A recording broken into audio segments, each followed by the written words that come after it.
Party ही CM face है। जानते हो मगरमच्छ को आप? अमित शाह और मोदी जी के जो है मगरमच्छ हैं, उनको तो सारी दुनिया जानती है आजकल। लगातार 5 साल बनवास में रहने के बाद कांग्रेस के उत्तराखंड के बैट्समैन, सर आप बैट्समैन हैं या बॉलर है, ऑलराउंडर है, क्योंकि आप क्रिकेट बहुत पसंद करते हैं? मैं हूँ तो कांग्रेस का ग्राउंड्समैन, जिसका काम जो है फील्ड को खिलाड़ियों के लिए सजाना है। बॉलर, विकेट कीपर, बैट्समैन सब बहुत अच्छे हैं, हमारे पास बहुत अच्छी टीम है। तो मगर कभी कभी ग्राउंड्समैन होने के नाते मैं भी हाथ आजमा लेता हूँ। जहाँ कोई वैकेंसी होती है तो मैं जस्ट चिप इन, मैं भी उसमें सम्मिलित हो लेता हूँ। तो हरीश रावत जी इस बार लाल कुआं से कांग्रेस के लिए इलेक्शंस लड़ रहे हैं, लेकिन ये पहला सीट नहीं था आपका, रामनगर था। तो why do you think that it's change suddenly?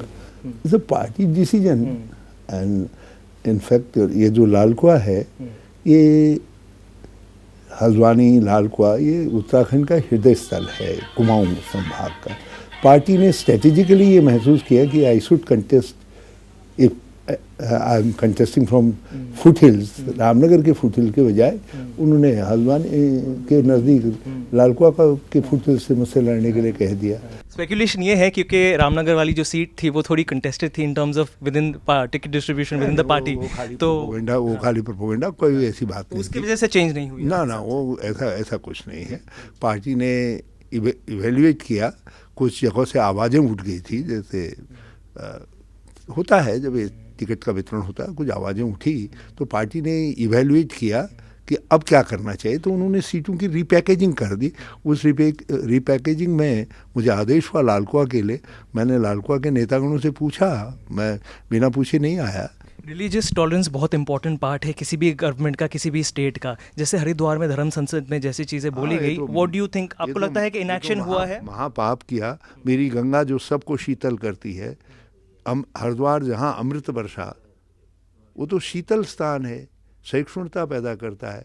Vivekananda और गांधी ने जो हिंदू की व्याख्या की है, उस व्याख्या के अनुसार आचरण करता है। धर्म संसद हो, वहाँ एक नहीं बार धर्म संसद हो, लेकिन उस धर्म संसदों में ये अधर्म वाली बातें न हों, जो हमारे धर्म का स्वभाव है उसके विपरीत बातें न हों।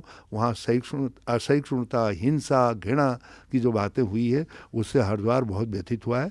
मैं अपने साधु समाज को बहुत धन्यवाद देना चाहता हूँ। अखाड़ा परिषद ने उसको कंडेम किया है। पिछले इलेक्शन में कांग्रेस को टोटल 11 सीटें मिली थी। आप खुद कंटेस्ट आपने करा था 2 सीट से, अनफॉर्चुनेटली आप सक्सेसफुल नहीं हुए इस बार, लेकिन इस बार आप बहुत कॉन्फिडेंट है, जो इंटरव्यूज़ मैंने देखे हैं।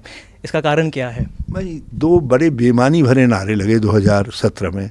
एक डबल इंजन का, लोगों ने समझा यार जब सिंगल इंजन वाला हरीश रावत जितना काम कर सकता है, तो एक डबल इंजन वाला इतना बड़ा पहलवान आ रहा है, तो उस पहलवान के कहने पर उस डबल इंजन के झांसे में सारा उत्तराखंड आ गया। नंबर 1। नंबर 2, बड़ी बेईमानी से जो है कब्रिस्तान, शमशान, दिवाली और ईद का झगड़ा करवाने की कोशिश की गई। मतलब एक जिसको मैं सीधे कहूँ तो हिंदू मुसलमान का सवाल खड़ा करने की कोशिश की गई।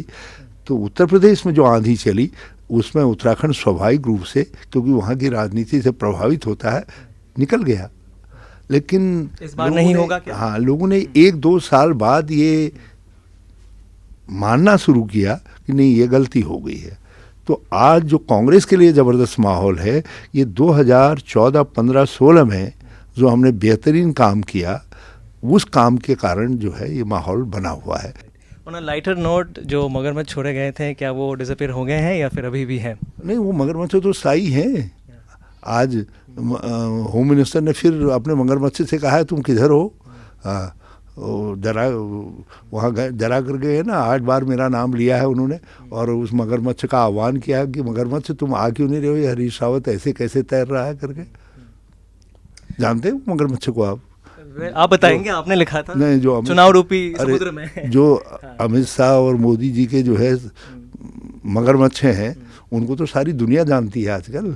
वो चुनाव के वक्त में सक्रिय हो जाते हैं। ईडी उन्होंने काटा है या फिर इनकम टैक्स घूम ही रहे हैं आसपास? ईडी, इनकम टैक्स, सीबीआई, यही मगरमच्छ है। अभी राहुल गांधी बोले जाते हैं कि यंग लीडर है, उसमें आपको लगता है कि उत्तराखंड में भी यंग फेस होना चाहिए? और बहुत सारे यंग फेस हमने दिए हैं टिकट। देखो, ये यहीं हल्द्वानी से एक यंग फेस है कि द ब्राइट यंग फेस है, और मैं भी वैसे जो है, यदि ये जवान लोग मुझसे दौड़ लगाना चाहें तो मैं, यदि इनसे पीछे रह जाऊं तो बात करें, तो आप मुझको भी लिख सकते हैं कि 70 ईयर्स न 72 ईयर्स यंग मैन करके। हरक सिंह रावत फिर से पार्टी में वापस आ गए हैं, लेकिन हमें याद रखना चाहिए कि जो इंस्टेबिलिटी आई थी सरकार में, काफ़ी हद तक वो रिस्पॉन्सिबल थे। हाउ विल यू इंश्योर कि वो चीज़ अभी वो पार्टी में वापस आए, वो या कोई और, अगर आपकी सरकार बन जाती है ना हो तो?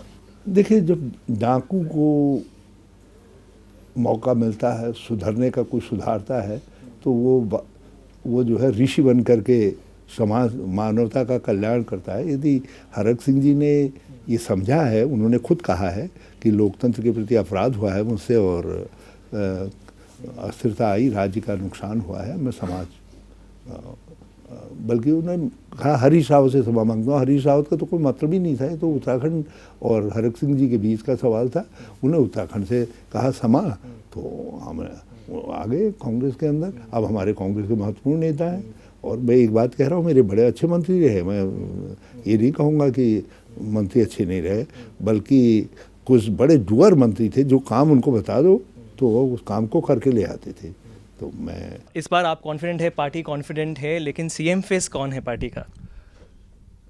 देखिए, पार्टी ही सीएम फेस है, और मुझे जिम्मेदारी दी गई है कि कांग्रेस का सीएम बने उत्तराखंड में, इसको इंश्योर करो। तो मैं उस काम में लगा हूँ, क्योंकि मुझे चुनाव अभियान का नेतृत्व करना है। अगर आपके ऊपर अपॉर्चुनिटी आती है तो आप उसको एक्सेप्ट करेंगे? राजनीति में मैं कोई सन्यासी तो हूँ नहीं, या तो सन्यासी लोग राजनीति में आ रहे हैं। मैं तो विशुद्ध रूप से गृहस्थ आदमी हूँ। तो जिम्मेदारी दी जाएगी पार्टी की, जय, हम तो बड़ी सरलता से 100 बार धन्यवाद देते हुए ग्रहण करेंगे, लेकिन ये पार्टी के ऊपर है, लीडरशिप के ऊपर है।